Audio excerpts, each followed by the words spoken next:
Huomio, tämän videon huono puhe kautta kuvalaatu on vain väliaikaista, luulisin. Hyvää päivää ja tervetuloa kanavalleni. Minun nimeni on Tubaaja ja ajattelin kertoa teille nyt hieman kanavani tulevasta sisällöstä. Mutta ensiksi haluaisin ilmoittaa, että en tule kuvaamaan kaikkia videoitani Phantomilla ja tämä erikoiskerta johtuu vain siitä, että en ole saanut vielä editointiohjelmani Movie Makeria toimimaan oikean kuvausohjelmani kanssa. Mutta laatu ei kuitenkaan ole vielä tärkeintä kanavallani. Nyt te saatatte ihmetellä minkä takia. No se johtuu siitä, että tulen kuitenkin tekemään nopeutettuja videoita, joissa kerron mielipiteitäni tietyistä asioista. Suosittelen katsomaan videon alun, jossa kerron teille, mitä asioita tulen käsittelemään videossa.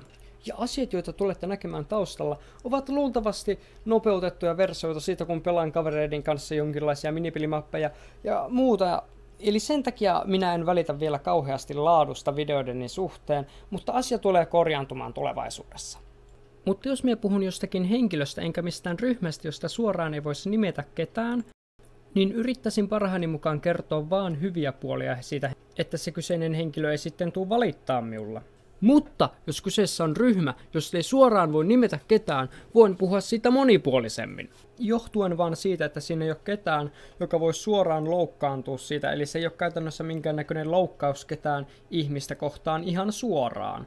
Eli en voi puhua yksittäisistä henkilöistä niin monipuolisesti, mitä voin puhua ryhmistä. Eli yksittäisistä henkilöistä en aio puhua negatiivisesti. Eli suomennettuna ja nopeasti en tule puhumaan yksittäisistä henkilöistä kamalan negatiivisesti, mutta avaan ehkä huonoja puolia yleisellä ja ystävällisellä ja asiallisella tasolla.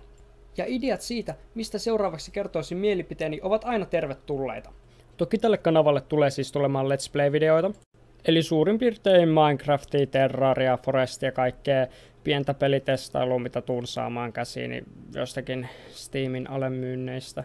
Ja ihmeessä ehdotelkaa mitä pelaisin. Niin. Mutta siis, että kauhupeleihin en tuu vielä koskee, siis ihan oikeesti. Mie tuskin kestäsin kauhupelejä vielä tässä vaiheessa. Ihan varmaan ymmärrätte. Ja tuskin te haluaisitte nähdä, kun meikä vaan pelaa jotain kauhupelejä ja enkä pelkää yhtään. Ja niin, se olisi teille liian tylsää katsottavaa. Ymmärrättehän. Että niin ei sillä voi mitään, se olisi vaan liian tylsää teille. Mutta hei, kiitos tosiaan, että katsoitte. Meikäläisen nimi oli Tubaaja. Ja ensi kerralla varmaan tavataan Forestin parissa, en ole yhtään varma.